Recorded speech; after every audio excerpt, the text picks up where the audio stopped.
to my channel. Today we're going to make Skillingsboller, which means penny buns. What we're going to use to make our Skillingsboller is 3½ cups of flour, ½ a cup of sugar, 2 packets of instant yeast, 1/2 teaspoon of salt, 1/2 teaspoon of baking powder. Okay, I'm going to go ahead and put these on my mixer, and we're going to use the next thing we're going to add is we're going to add a mixture of 1½ cups of milk, 1/2 a cup of melted butter, and 1/2 teaspoon of cardamom.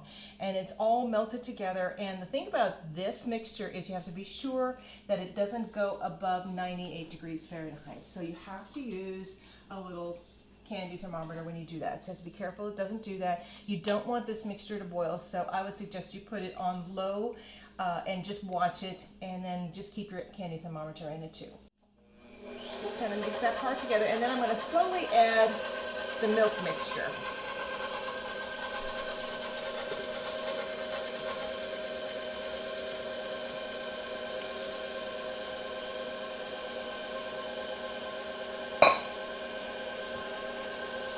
And you can see already it's kind of making a doughy sort of mixture here. I'm going to let it go just a little bit. I'm not going to overmix it. I'm going to stop it just for a second, and I'm going to scrape the side a little bit.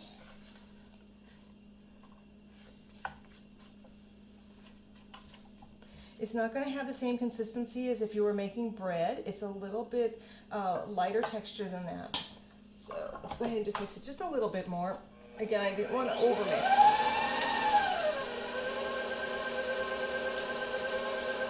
Just enough to get it mixed together. Good, and I think that is actually good enough. Okay, I'm going to go ahead and get this out of there. That's off. Okay, all right. So then what we're going to do is we're going to cover this mixture and let it rise until it doubles in size. All right, so I'm going to just scrape the sides a little bit here and get this so it's all kind of down in the middle, like that. Okay. All right, and then next thing we're going to do is we're just going to cover this with some saran wrap type or cellophane. Get that. And then you put it in a warm place and check on it in about an hour to see if it at least doubles. You want to have that doubled in size. Okay, so we'll be back after it has time to rise. Okay, so it's been about an hour, and the dough has definitely more than doubled. Okay, so it's done really well. So the next step is to flour a surface, and then we're going to just scrape this dough out onto that floured surface.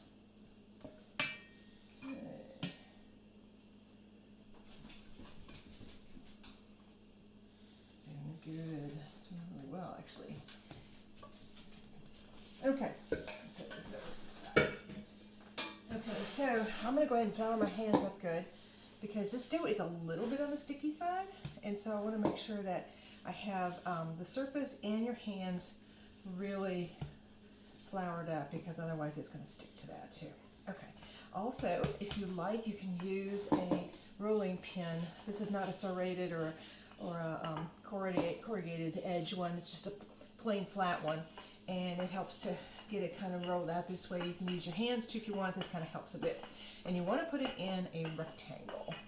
So I'm going to get this in a fairly large rectangle so that I can do a lot of layers with the sugar and the butter mixture that I'm going to put on next. So let me get this a little bit more.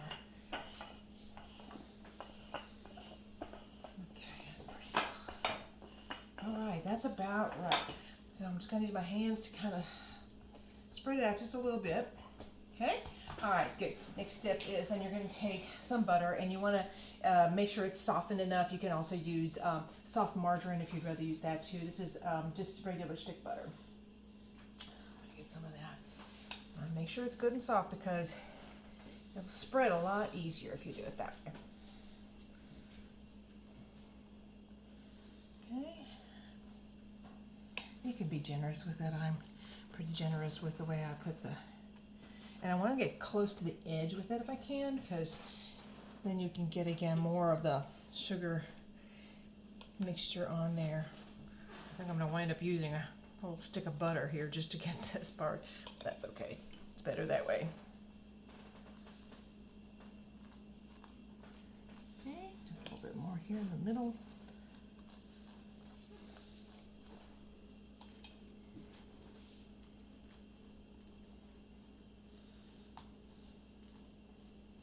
All right, it looks good.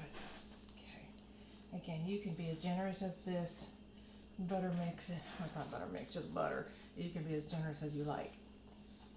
Okay, now you can do this with just plain sugar and cinnamon. I already have it mixed together, but I'm also going to add some brown sugar to that. So it just gives it a little bit better flavor. It kind of gives it a little bit of a caramel sort of flavor as well. It just tastes better. So we're just going to add some brown sugar as well as white sugar and cinnamon. And just sprinkle it up. Again, I'm kind of generous when I do this. Who doesn't like brown sugar?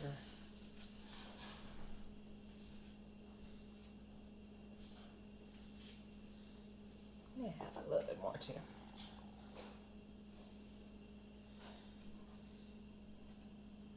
Okay, and we've gotten that pretty much everywhere. Let's spread it around. Now, I like to put this in a little shaker thing. It just makes it easier. So I've already got it mixed together.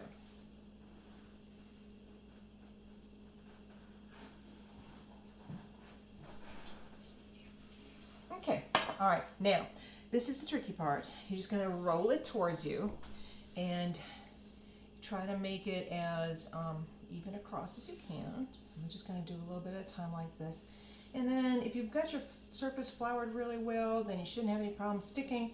Mine's sticking a little bit right there, but in general, you just want to kind of gently roll it because the dough it's rather delicate, really. It's not like real easy thick bread dough or anything. So, all right, so I'm going to get that. Now I'm just going to pull this side up over and just kind of pinch it shut.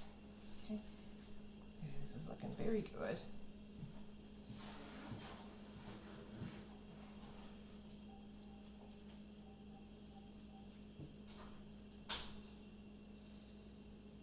Okay, good. All right, hopefully that'll stay together. And then the same with the end. I'm just going to push them shut. Make sure that stays together. Okay, good. All right, now what I'm going to do is I'm going to cut this into 12 pieces, and I'm going to put them on this baking sheet that already has parchment paper on. It's great to use parchment paper because then it's super easy to get them off of that sheet. You don't have to worry about a cleanup either for that too. I would suggest use a serrated edge. Makes it a little bit easier to cut. Okay, so I'm just going to cut these and try to get like 6 of these if I can. There's 3, 4,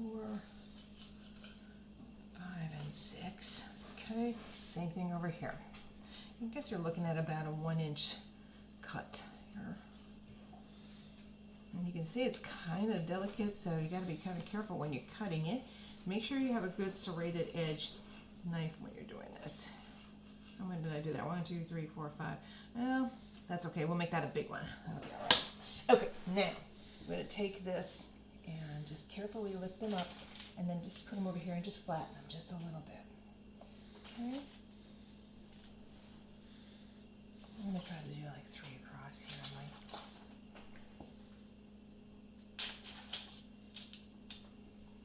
You can see how they really look a lot like cinnamon rolls. They're very, very close to cinnamon rolls, so they just don't rise up as much as a cinnamon roll, so it's really more like a pastry.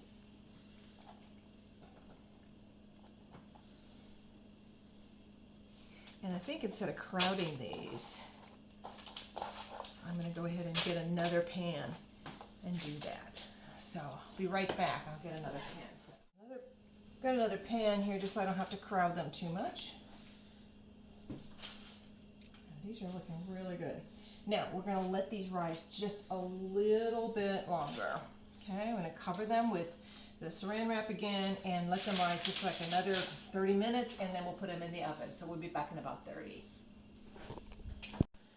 Okay, so I let them rise for about 45 more minutes, and they have gotten very good. They're not quite doubled in size, but they're much bigger than they were. So I'm going to, before I put them in the oven, I'm going to put an egg wash on them just to give them a little bit more of that golden brown sort of look. The egg wash is just a egg mixed with about a tablespoon of water. So I'm going to just put a little bit on each one of these, and that's going to give it kind of a nice little extra golden brown.